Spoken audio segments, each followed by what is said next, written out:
Thanks for listening to the Red Treehouse, where I tell scary stories to keep you up at night. You can listen to the Red Treehouse on your favorite streaming platforms, including Spotify and Apple Podcasts. Be sure to follow, like, and subscribe. Oh, and leave a 5-star review. You can follow the Red Treehouse on social media, on TikTok, Instagram, YouTube, X, Threads, and Facebook at Red Treehouse Pod. And now you can find the Red Treehouse on Patreon. Join the Red Treehouse community for as little as $3 per month and receive exclusive member benefits. Simply go to patreon.com/Red Treehouse. As always, if you have a scary story or topic you'd like me to feature on an upcoming episode, email redtreehousepod@gmail.com. Important note: sources for this episode can be found in the show notes. The Red Treehouse is dedicated to my dad. I love you, Pop. First published in 1819, The Vampyre, written by John William Polidori, is a terrific short story that was part of a contest that also produced Frankenstein, written by Mary Shelley. The Vampyre was critically acclaimed upon publication, as, quote, "It transformed the vampire from a character in folklore into the form that is recognized today, an aristocratic fiend who preys among high society," end quote. And I'm not sure you know this, but The Vampyre predated Dracula, written by Bram Stoker, by nearly 80 years. So sit back, pull up the covers, and pay close attention as I read The Vampyre. I'm your host, Will. Welcome to the Red Treehouse.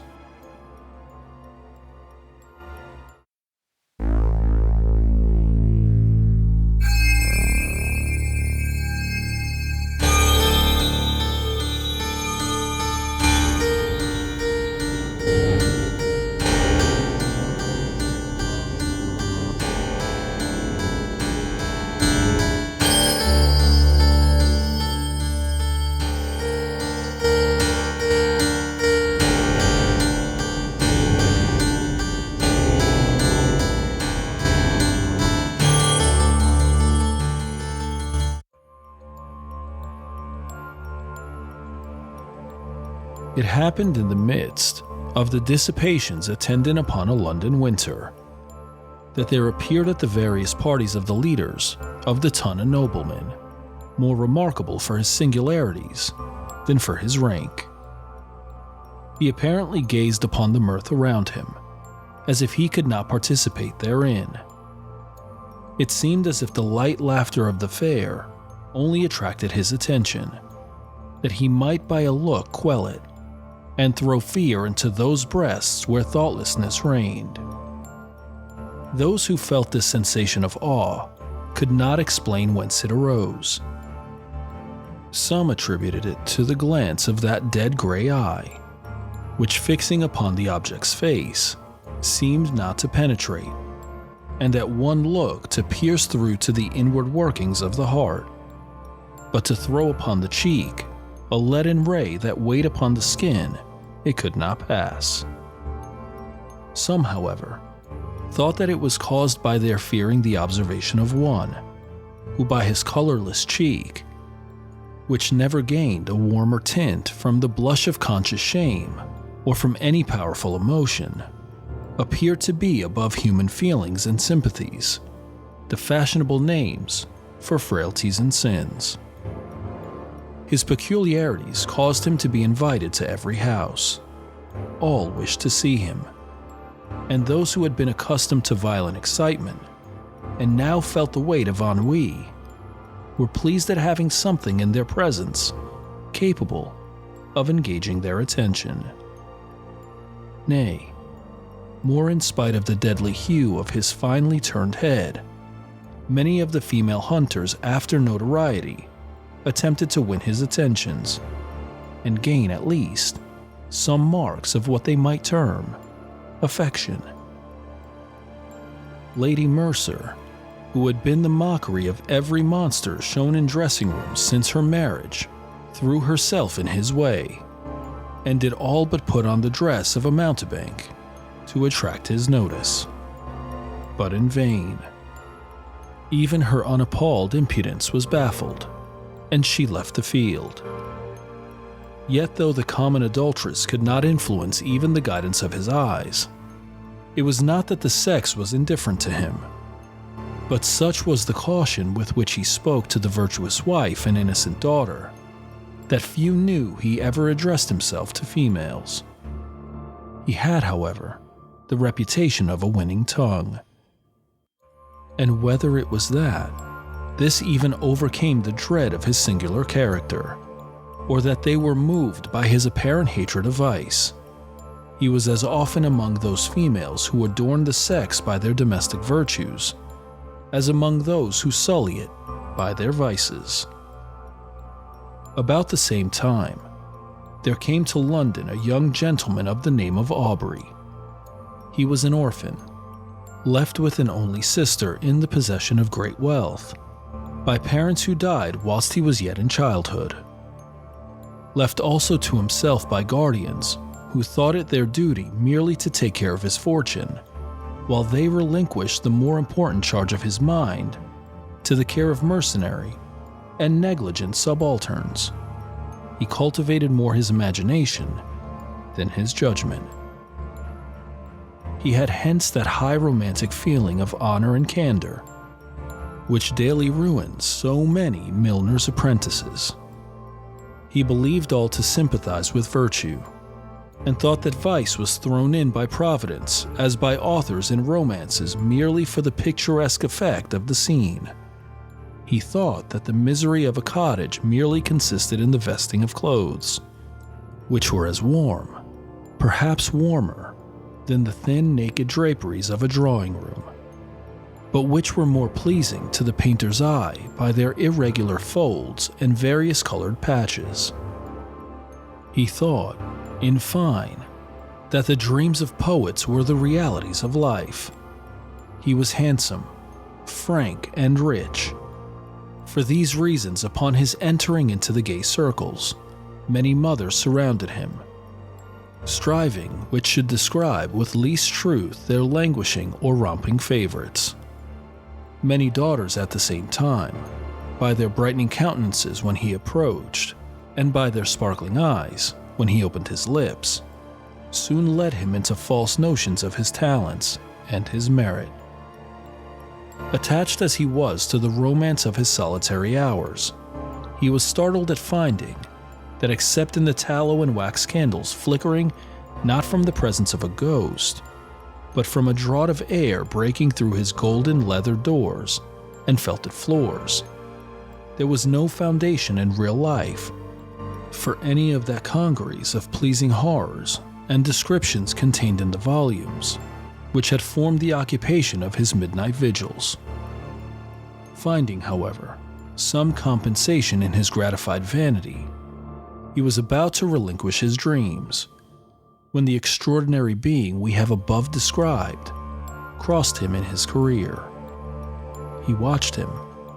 The very impossibility of forming an idea of the character of a man entirely absorbed in himself, of one who gave few other signs of his observation of external objects than the tacit assent to their existence, implied by the avoidance of their contact, at last allowed his imagination to picture something that flattered its propensity to extravagant ideas. He soon formed this person into the hero of a romance, and determined to observe the offspring of his fancy, rather than the individual before him. He became acquainted with him, paid him attention, and so far advanced upon his notice that his presence was always acknowledged. He gradually learned that Lord Ruthven's affairs were embarrassed, and soon found from the notes of preparation in street that he was about to travel. Desirous of gaining some information respecting the singular character, who till now had only whetted his curiosity, he hinted to his guardians that it was time for him to perform the grand tour, a tour which for many generations had been thought necessary to enable the young to take some important steps in the career of vice, put themselves upon an equality with the aged, and not allow them to appear as if fallen from the skies. Whenever scandalous intrigues are mentioned as the subjects of pleasantry or of praise, according to the degree of skill shown in their conduct, they consented. And Aubrey, immediately mentioning his intentions to Lord Ruthven, was surprised to receive from him a proposal that they should travel together. Flattered by such a mark of esteem from him, who apparently had nothing in common with other men, he gladly accepted the invitation, and in a few days they had passed the circling waters. Hitherto, Aubrey had had no opportunity of studying Lord Ruthven's character, and now he found that though many more of his actions were exposed to his view, the results offered different conclusions from the apparent motives to his conduct. His companion was profuse in his liberality. The idle, the vagabond, and the beggar received from his hand more than enough to relieve their immediate wants. But Aubrey could not avoid remarking that it was not upon the virtuous, reduced to indigence by the misfortunes attendant even upon virtue, that he bestowed his alms. These were sent from the door with hardly suppressed sneers. But when the profligate came to ask something, not to relieve his wants, but to allow him to wallow in his lust, or to sink him still deeper in his iniquity, he was sent away with rich charity. This was, however, attributed by him to the greater importunity of the vicious, which generally prevails over the retiring bashfulness of the virtuous indigent. There was one circumstance about the charity of his lordship, which was, however, still more deeply impressed upon his mind. All those upon whom it was bestowed inevitably found that there was a curse upon it, for they were all either led to the scaffold or sunk to the lowest and the most abject misery. At Brussels and other towns through which they passed, Aubrey was surprised at the apparent eagerness with which his companions sought for the centers of all fashionable vice. There, he entered into all the spirit of the faro table. He betted, and always gambled with success, except when the known sharper was his antagonist, and then he lost even more than he gained. But it was always with the same unchanging face, with which he generally watched the society around. It was not, however, so when he encountered the rash youthful novice, or the luckless father of a numerous family. Then his every wish seemed fortune's law. His apparent abstractedness of mind was laid aside, and his eyes sparkled with vivid fire.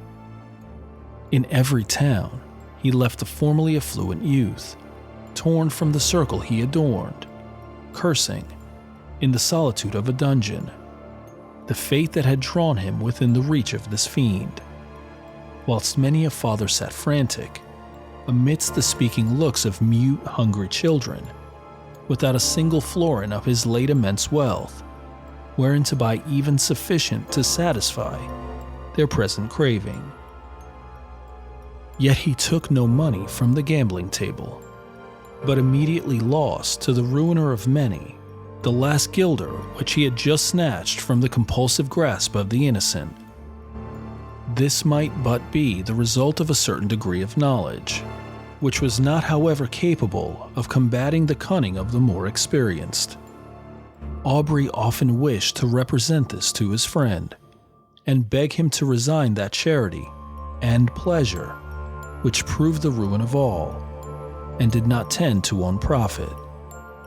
But he delayed it, For each day he hoped his friend would give him some opportunity of speaking frankly and openly to him. This, however, never occurred. Lord Ruthven in his carriage, and amidst the various wild and rich scenes of nature, was always the same. His eye spoke less than his lip, and though Aubrey was near the object of his curiosity, he obtained no greater gratification from it than the constant excitement of vainly wishing to break that mystery, which to his exalted imagination began to assume the appearance of something supernatural. They soon arrived in Rome, and Aubrey for a time lost sight of his companion.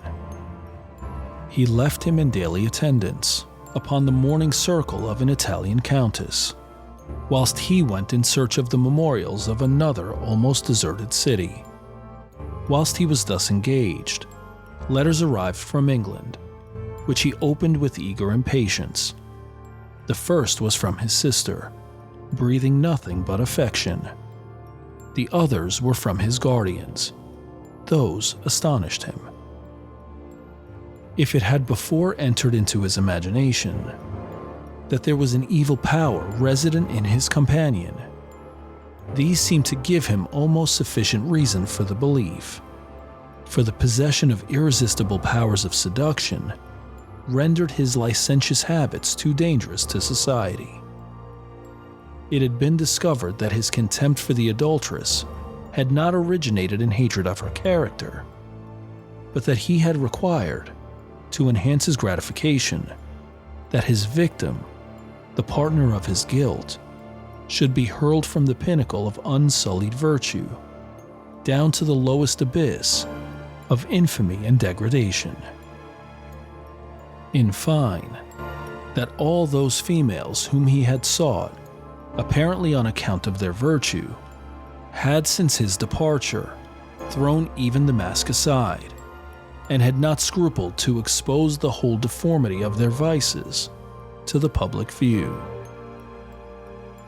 Aubrey determined upon leaving one whose character had not yet shown a single bright point on which to rest the eye. He resolved to invent some plausible pretext for abandoning him altogether, purposing in the meanwhile to watch him more closely, and to let no slight circumstances pass by unnoticed. He entered into the same circle, and soon perceived that his lordship was endeavoring to work upon the inexperience of the daughter of the lady whose house he chiefly frequented. In Italy, it is seldom that an unmarried female is met with in society. He was therefore obliged to carry on his plans in secret. But Aubrey's eye followed him in all his windings, and soon discovered that an assignation had been made, which would most likely end in the ruin of an innocent, though thoughtless girl. Losing no time, he entered the apartment of Lord Ruthven, and abruptly asked him his intentions with respect to the lady, informing him at the same time that he was aware of his being about to meet her that very night. Lord Ruthven answered that his intentions were such as he supposed all would have upon such an occasion, and upon being pressed whether he intended to marry her, merely laughed. Aubrey retired, and immediately writing a note to say that from that moment he must decline accompanying his lordship in the remainder of their purposed tour, he ordered his servant to seek other apartments, and calling upon the mother of the lady, informed her of all he knew, not only with regard to her daughter, but also with regard to the character of his lordship. The meeting was prevented. Lord Ruthven next day merely sent his servant to notify his complete assent to a separation, but did not hint any suspicion of his plans having been foiled by Aubrey's interposition. Having left Rome, Aubrey directed his steps towards Greece, and crossing the peninsula, soon found himself at Athens. He there fixed his residence in the house of a Greek, and was soon occupied in tracing the faded records of ancient glory upon monuments that, apparently ashamed of chronicling the deeds of freemen, only before slaves, had hidden themselves beneath the sheltering soil or many-colored lichen.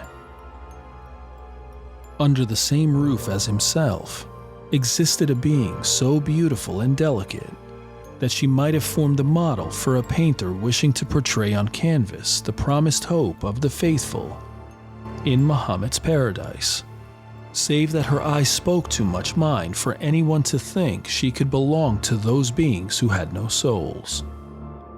As she danced upon the plain or tripped along the mountainside, one would have thought the gazelle a poor type of her beauties, for who would have exchanged her eye, apparently the eye of an animated nature, for that sleepy, luxurious look of the animal, suited but to the taste of an epicure?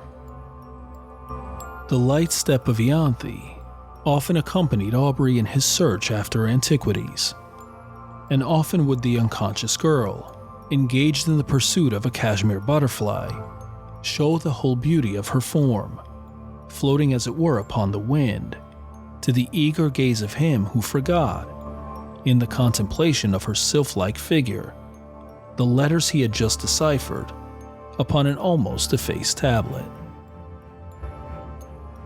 Often would her tresses falling, as she flitted around, exhibit in the sun's rays such delicately brilliant and swiftly fading hues as might well excuse the forgetfulness of the antiquary, who let escape from his mind the very object he had before thought of vital importance to the proper interpretation of a passage in Pausanias. But why attempt to describe charms which all feel, but none can appreciate? It was innocence, youth, and beauty, unaffected by crowded drawing rooms and stifling balls. Whilst he drew those remains of which he wished to preserve a memorial for his future hours, she would stand by and watch the magic effects of his pencil in tracing the scenes of her native place. She would then describe to him the circling dance upon the open plain, would paint to him in all the glowing colors of youthful memory the marriage pomp she remembered viewing in her infancy, and then, turning to subjects that had evidently made a greater impression upon her mind, would tell him all the supernatural tales of her nurse. Her earnestness and apparent belief of what she narrated excited the interest even of Aubrey, and often as she told him the tale of the living vampire who had passed years amidst his friends and dearest ties, forced every year by feeding upon the life of a lovely female to prolong his existence for the ensuing months, his blood would run cold whilst he attempted to laugh her out of such idle and horrible fantasies. But Ianthe cited to him the names of old men who had at last detected one living among themselves, after several of their near relatives and children had been found marked with the stamp of the fiend's appetite. When she found him incredulous, she begged of him to believe her, for it had been remarked that those who dared to question their existence always had some proof given, which obliged them, with grief and heartbreaking, to confess its truth. She detailed to him the traditional appearance of these monsters, and his horror was increased upon hearing a pretty accurate description of Lord Ruthven. He, however, still persisted in persuading her that there could be no truth in her fears, though at the same time he wondered at the many coincidences which had all tended to excite a belief in the supernatural power of Lord Ruthven. Aubrey began to attach himself more and more to her. Her innocence, so contrasted with all the affected virtues of the women amongst whom he had sought for his vision of romance, won his heart. And while he ridiculed the idea of a young man of English habits marrying an uneducated Greek girl, still he found himself more and more attached to the almost fairy form before him. He would tear himself at times from her, and forming a plan for some antiquarian research, he would depart, determined not to return until his object was attained. But he always found it impossible to fix his attention upon the ruins around him, whilst in his mind he retained an image that seemed alone the rightful possessor of his thoughts. She was unconscious of his love, and was ever the same frank infantile being he had first known. She always seemed to part from him with reluctance, but it was because she had no longer anyone with whom she could visit her favorite haunts, to whom she could point out the beauties of the spots so dear to her infantile memory, whilst he was occupied in sketching or uncovering some fragment which had yet escaped the destructive hand of time. She had appealed to her parents on the subject of vampires, and they both, with several present, affirmed their existence, pale with horror at the very name. Soon after, Aubrey determined to proceed upon one of his excursions, which was to detain him for a few hours. When his hosts heard the name of the place, they all at once begged of him not to return at night, as he must necessarily pass through a wood, where no Greek would ever remain, after the day had closed, upon any consideration. They described it as the resort of the vampires in their nocturnal orgies, and denounced the most heavy evils as impending upon him who dared to cross their path. Aubrey made light of their representations, and tried to laugh them out of the idea. But when she saw them shudder at his daring thus to mock a superior, infernal power, the very name of which apparently made their blood freeze, he was silent. Next morning, Aubrey set off upon his excursion unattended. He was surprised to observe the melancholy face of his host, and was concerned to find that his words, mocking the belief of these horrible fiends, had inspired them with such terror. When he was about to depart, she came to the side of his horse and earnestly begged of him to return, ere night allowed the power of these beings to be put into action. He promised. He was, however, so occupied in his research that he did not perceive that daylight would soon end, and that in the horizon there was one of those specks which in the warmest climates so rapidly gather into a tremendous mass and pour all their rage upon the devoted country. He at last, however, mounted his horse, determined to make up by speed for his delay. But it was too late. Twilight, in these southern climates, is almost unknown. Immediately the sun sets, night begins, and ere he had advanced far, the power of the storm was above. Its echoing thunders had scarcely an interval of rest. Its thick, heavy rain forced its way through the canopying foliage, whilst the blue forked lightning seemed to fall and radiate at his very feet. Suddenly, his horse took fright, and he was carried with dreadful rapidity through the entangled forest. The animal at last, through fatigue, fell, and he found by the glare of lightning that he was in the neighborhood of a hovel, which hardly lifted itself up from the masses of dead leaves and brushwood surrounding it. Dismounting, he approached, hoping to find someone to guide him to the town, or at least trusting to obtain shelter from the pelting of the storm. When near the door, the thunders, for a moment silent, allowed him to hear the dreadful shrieks of a woman, mingling with the stifled, exultant mockery of a laugh, continued in one almost unbroken sound. He was startled, but roused by the thunder which again rolled over his head, he, with a sudden effort, forced open the door of the hut. He found himself in utter darkness. The sound, however, guided him. He was apparently unperceived, for though he called, still the sounds continued, and no notice was taken of him. he found himself in contact with someone whom he immediately seized.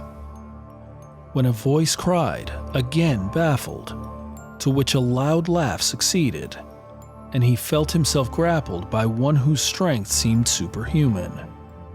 Determined to sell his life as dearly as he could, he struggled, but it was in vain. He was lifted from his feet and hurled with enormous force against the ground. His enemy threw himself upon him, and kneeling upon his breast, had placed his hands upon his throat. When the glare of many torches penetrating through the hole that gave light in the day disturbed him, he instantly rose. Leaving his prey, he rushed through the door, and in a moment the crashing of the branches, as he broke through the wood, was no longer heard. The storm was now still, and Aubrey, incapable of moving, was soon heard by those without. They entered. The light of their torches fell upon nothing but the mud walls, and the thatch loaded on every individual straw with heavy flakes of soot, though at this moment it was apparently untenanted.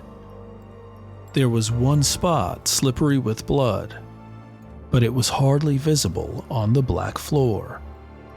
No other trace was seen of human presence having disturbed its solitude for many years. At the desire of Aubrey, they searched for her, who had attracted him by her cries. He was again left in darkness, but what was his horror when the light of the torches once more burst upon him, to perceive the airy form of his fair conductress brought in a lifeless corpse. He shut his eyes, hoping that it was but a vision arising from his disturbed imagination, but he again saw the same form when he unclosed them, stretched by his side. There was no color upon her cheek, not even upon her lip. Yet there was a stillness about her face that seemed almost as attaching as the life that once dwelt there.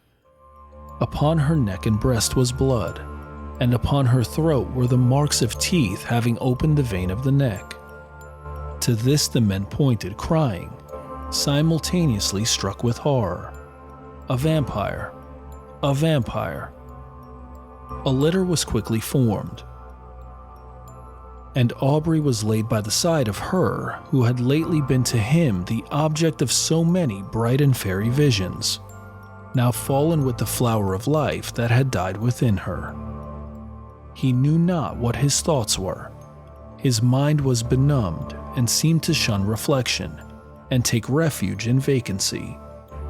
He held almost unconsciously in his hand a naked dagger of a particular construction, which had been found in the hut. They were soon met by different parties who had been engaged in the search of her whom a mother had missed. Their lamentable cries, as they approached the city, forewarned the parents of some dreadful catastrophe. To describe their grief would be impossible. But when they ascertained the cause of their child's death, they looked at Aubrey and pointed to the corpse. They were inconsolable. Both died broken-hearted. Aubrey, being put to bed, was seized with a most violent fever and was often delirious. In these intervals he would call upon Lord Ruthven, and upon her. By some unaccountable combination he seemed to beg of his former companion to spare the being he loved. At other times, he would imprecate maledictions upon his head, and curse him as her destroyer. Lord Ruthven chanced at this time to arrive at Athens, and from whatever motive, upon hearing of the state of Aubrey, immediately placed himself in the same house, and became his constant attendant. When the latter recovered from his delirium, he was horrified and startled at the sight of him whose image he had now combined with that of a vampire. But Lord Ruthven, by his kind words, implying almost repentance for the fault that had caused their separation, and still more by the attention, anxiety, and care which he showed, soon reconciled him to his presence. His lordship seemed quite changed. He no longer appeared that apathetic being who had so astonished Aubrey.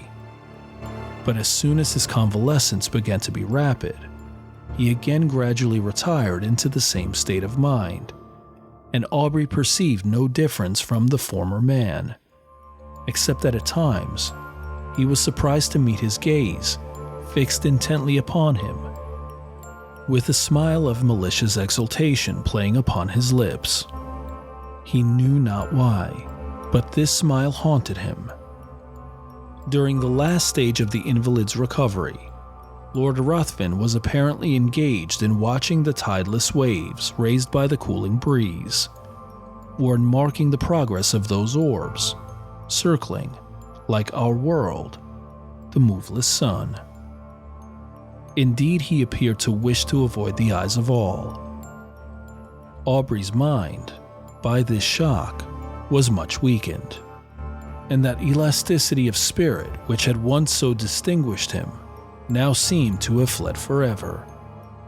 He was now as much a lover of solitude and silence as Lord Ruthven.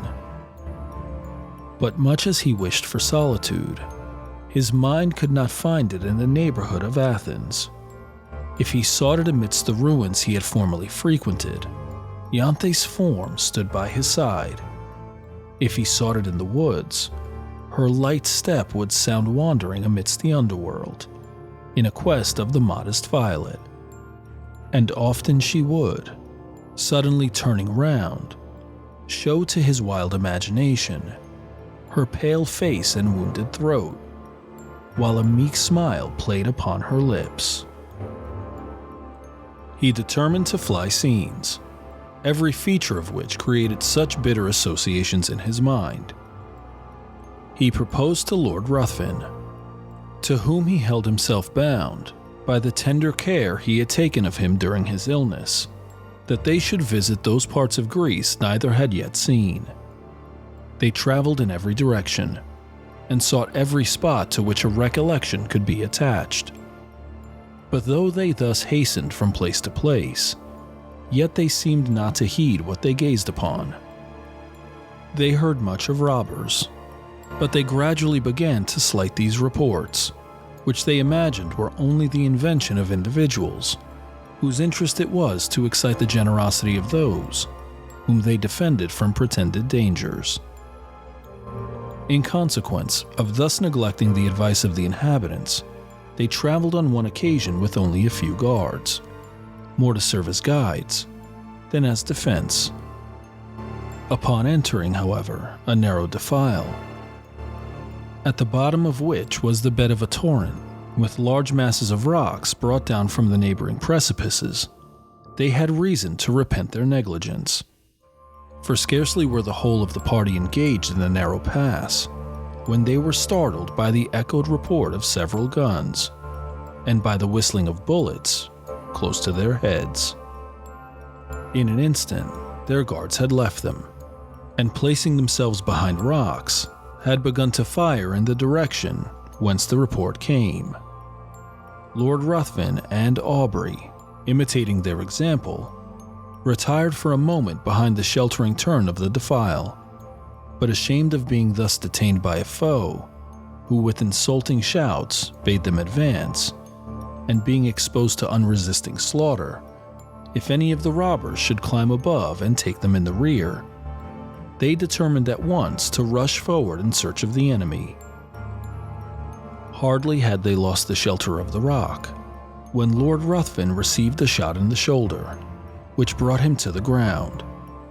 Aubrey hastened to his assistance, and, no longer heeding the contest or his own peril, was soon surprised by seeing the robbers' faces around him, his guards having, upon Lord Ruthven's being wounded, immediately thrown up their arms and surrendered. By promises of great reward, Aubrey soon induced them to convey his wounded friend to a neighboring cabin, and having agreed upon a ransom, he was no more disturbed by their presence, they being content merely to guard the entrance until their comrade should return with the promised sum, for which he had an order. Lord Ruthven's strength rapidly decreased. In 2 days, mortification ensued, and death seemed advancing with hasty steps. His conduct and appearance had not changed. He seemed as unconscious of pain as he had been of the objects about him. But towards the close of the last evening, his mind became apparently uneasy, and his eye often fixed upon Aubrey, who was induced to offer his assistance with more than usual earnestness. "Assist me. You may save me. You may do more than that. I mean, not my life. I heed the death of my existence as little as that of the passing day. But you may save my honor, your friend's honor." "How? Tell me how. I would do anything," replied Aubrey. "I need but little. My life ebbs apace. I cannot explain the whole. But if you would conceal all you know of me, my honor were free from stain in the world's mouth, and if my death were unknown for some time in England, I but life. It shall not be known. Swear," cried the dying man, raising himself with exultant violence. "Swear by all your soul reveres, by all your nature dreads. Swear that for a year and a day you will not impart your knowledge of my crimes, or death, to any living being in any way, whatever may happen, or whatever you may see." His eyes seemed bursting from their sockets. "I swear," said Aubrey. He sunk laughing upon his pillow, and breathed no more. Aubrey retired to rest, but did not sleep. The many circumstances attending his acquaintance with this man arose upon his mind, and he knew not why. When he remembered his oath, a cold shivering came over him, as if from the presentiment of something horrible awaiting him. Rising early in the morning, he was about to enter the hotel in which he had left the corpse, when a robber met him and informed him that it was no longer there, having been conveyed by himself and comrades, upon his retiring, to the pinnacle of a neighboring mount, according to a promise they had given his lordship, that it should be exposed to the first cold ray of the moon that rose after his death. Aubrey was astonished, but taking several of the men, he determined to go and bury it upon the spot where it lay. When, however, he reached the summit, he found no trace of the corpse, nor could he discover any remnant of the clothes, though the robbers assured him that they pointed out the identical rock on which they had laid the body. For a time, his mind was bewildered in the conjectures, but he at last returned, convinced that they had secretly buried his friend's remains for the sake of the dress in which he died. Weary of a country in which he had met with such terrible misfortunes, and in which all apparently conspired to heighten that superstitious melancholy which had seized upon his mind, he resolved to leave it, and he soon arrived at Smyrna. While waiting for a vessel to convey him to Otranto or to Naples, he occupied himself in arranging those effects he had with him belonging to Lord Ruthven. Amongst other things, there was a case containing several weapons of offense, more or less adapted to ensure the death of the victim. There were several daggers and atagans. Whilst turning these over and examining their curious forms, what was his surprise at finding a sheath apparently ornamented in the same style as the dagger discovered in the fatal hut. He shuddered. Hastening to gain further proof, he found the weapon, and his horror may be imagined when he discovered that it fitted, though peculiarly shaped, the sheath he held in his hand. His eyes seemed to need no further certainty. They seemed gazing to be bound to the dagger, yet still he wished not to believe his sight. But the particular form, the varying tints upon the shaft and sheath were alike, and left room for no doubt. There were also drops of blood on each. He left Smyrna, and on his way home, at Rome, he inquired concerning the lady he had attempted to snatch from Lord Ruthven's seductive arts. Her parents were in distress, their fortune ruined, and she had not been heard of since the departure of his lordship. Aubrey's mind became almost broken under so many repeated horrors. He was afraid that this lady had fallen victim to the destroyer of Ianthe. He became morose and silent, and his only thought seemed to be how to urge the speed of the postilions, as if he were hastening to save the life of someone he held dear. He arrived at Calais. A breeze, which seemed obedient to his will, soon wafted him to the English shores.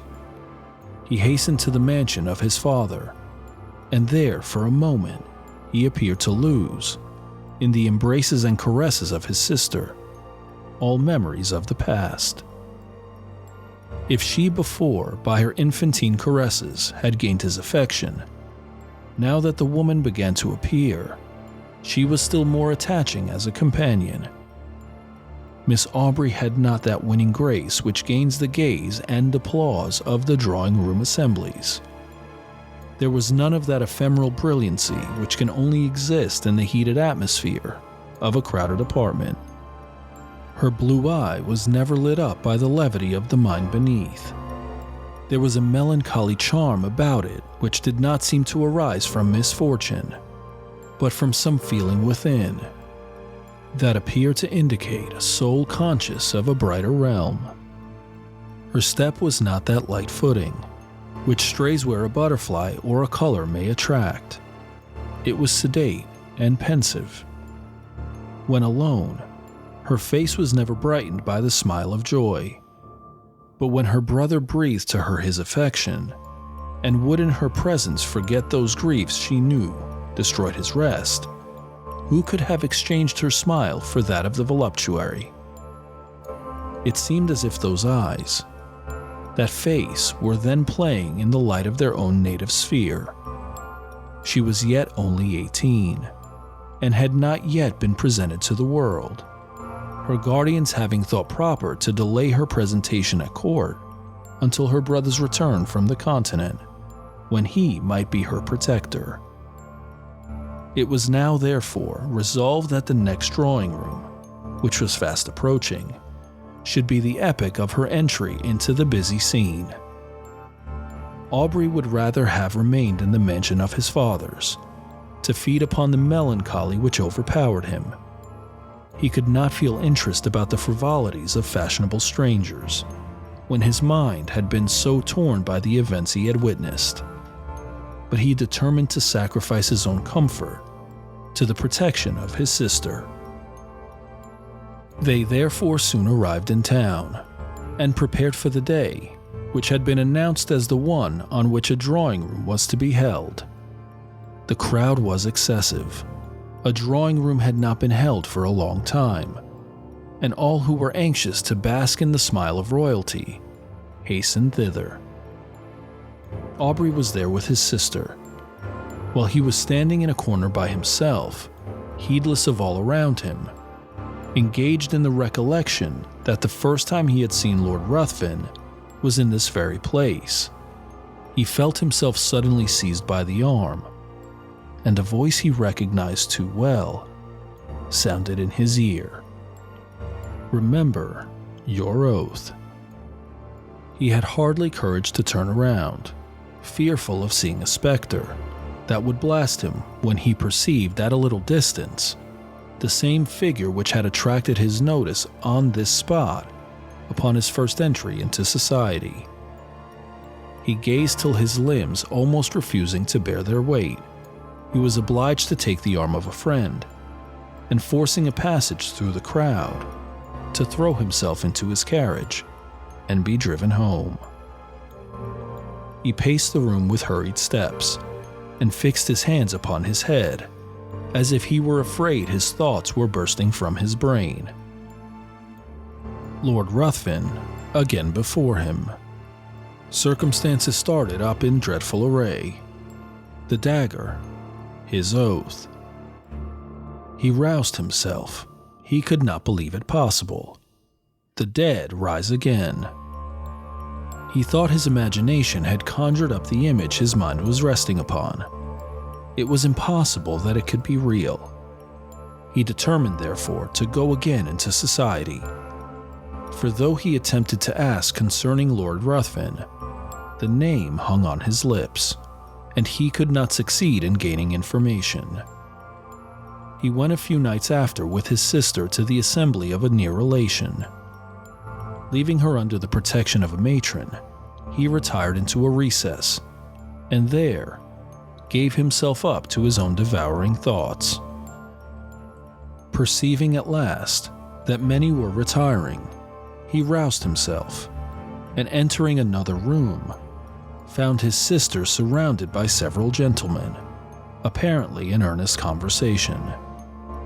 He attempted to pass and get near her, when one, whom he requested to move, turned round and revealed to him those features he most abhorred. He sprang forward, seized his sister's arm, and with a hurried step, forced her towards the street. At the door, he found himself impeded by the crowd of servants who were waiting for their lords. And while he was engaged in passing them, he heard again that voice whisper close to him, "Remember your oath." He did not dare to turn, but hurrying his sister, he soon reached home. Aubrey became almost distracted.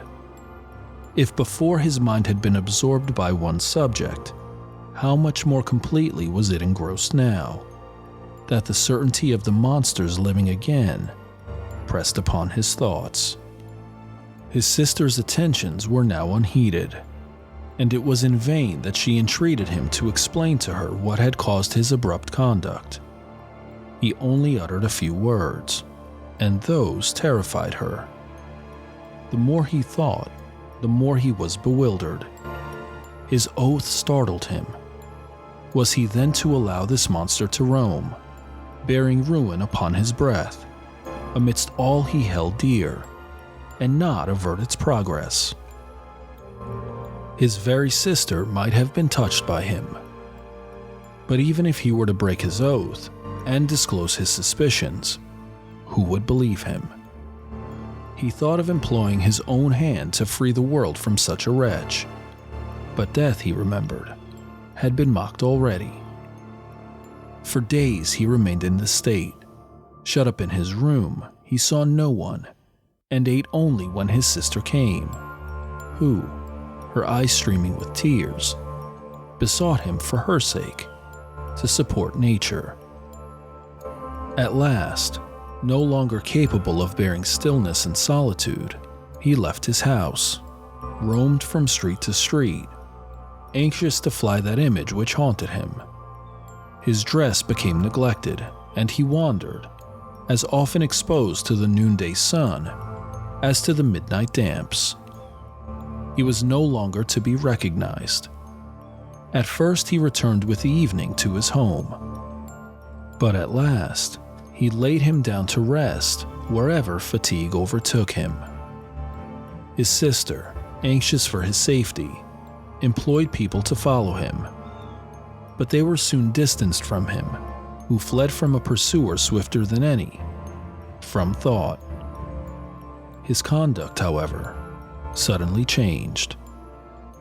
Struck with the idea that he left by his absence the whole of his friends, with a fiend amongst them, of whose presence they were unconscious, he determined to enter again into society, and watch him closely, anxious to forewarn, in spite of oath, all whom Lord Ruthven should approach with intimacy.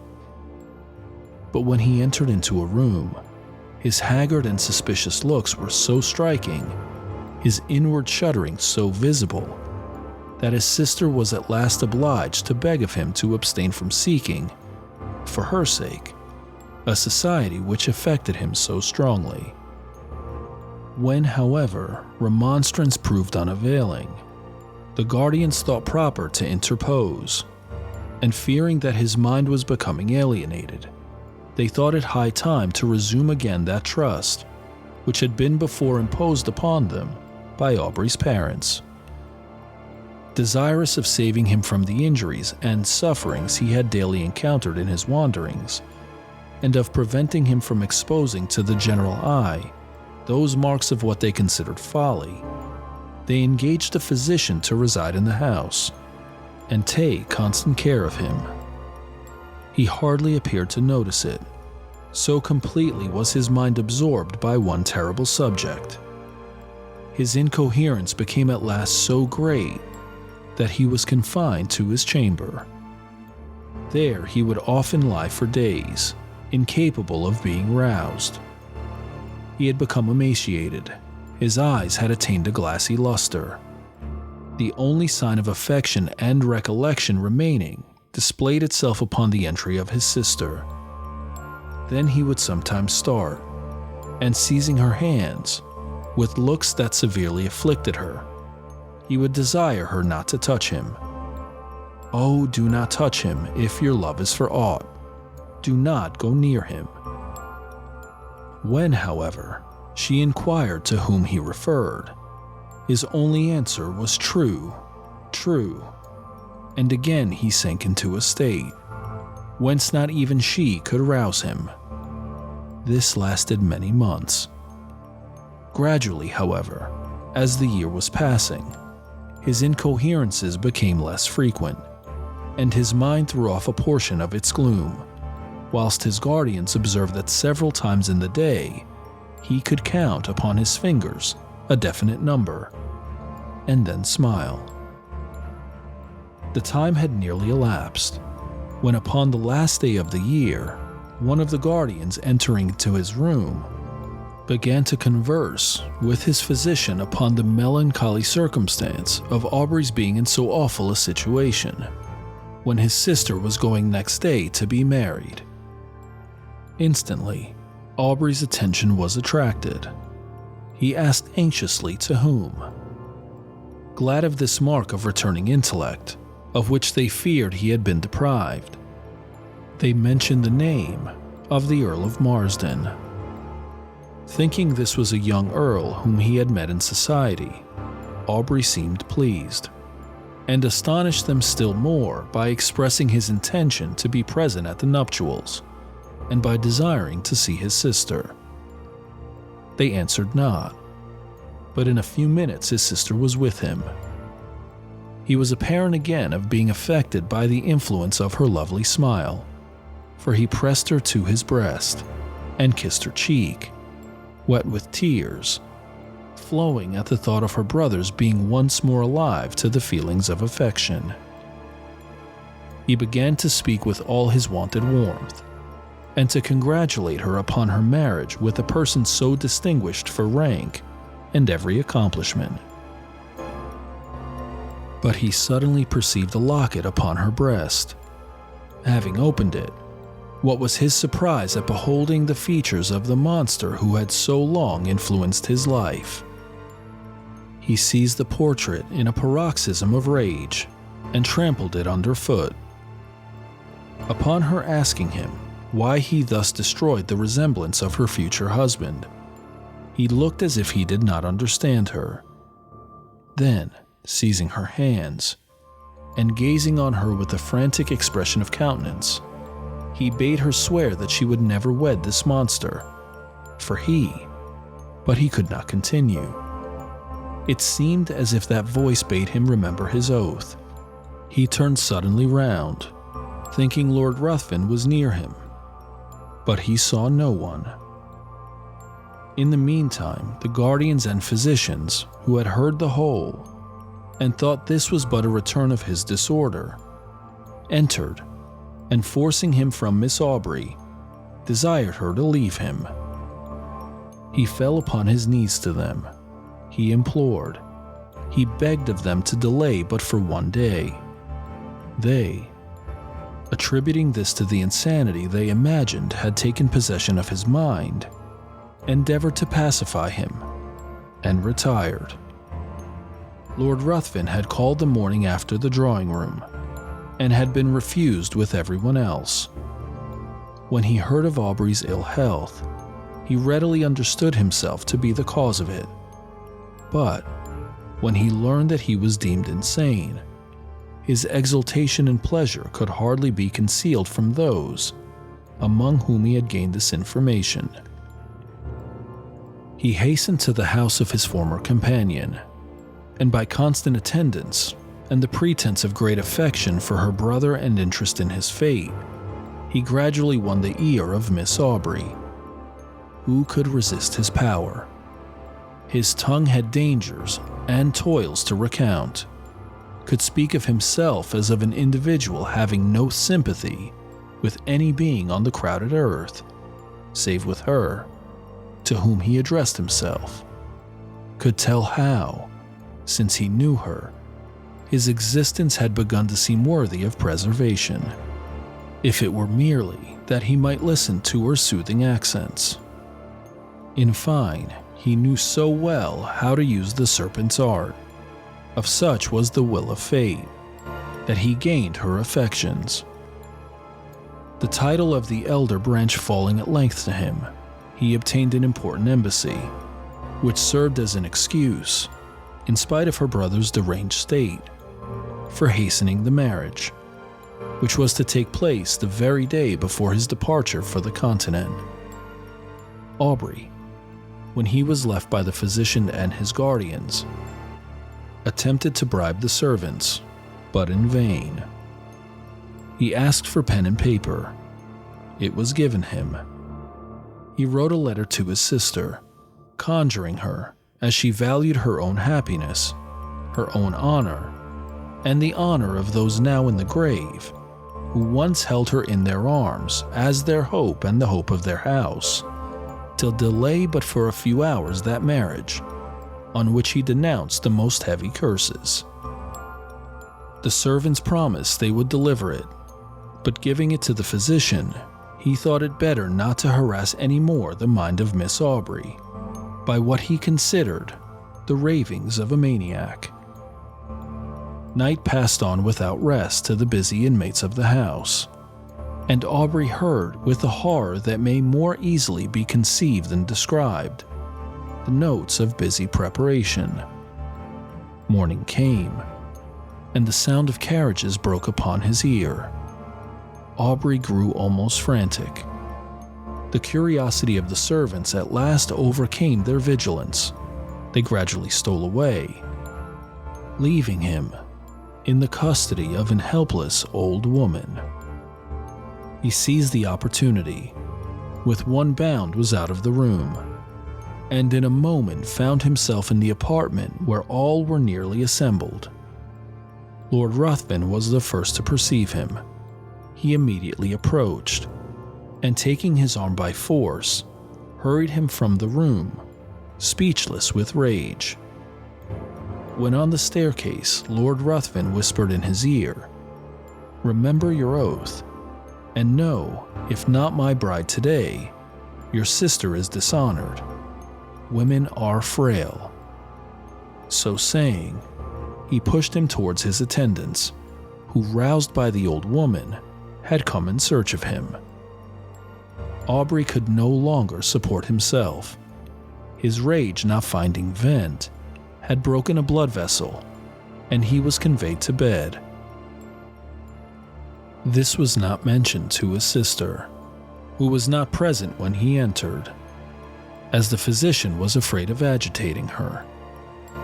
The marriage was solemnized, and the bride and bridegroom left London. Aubrey's weakness increased.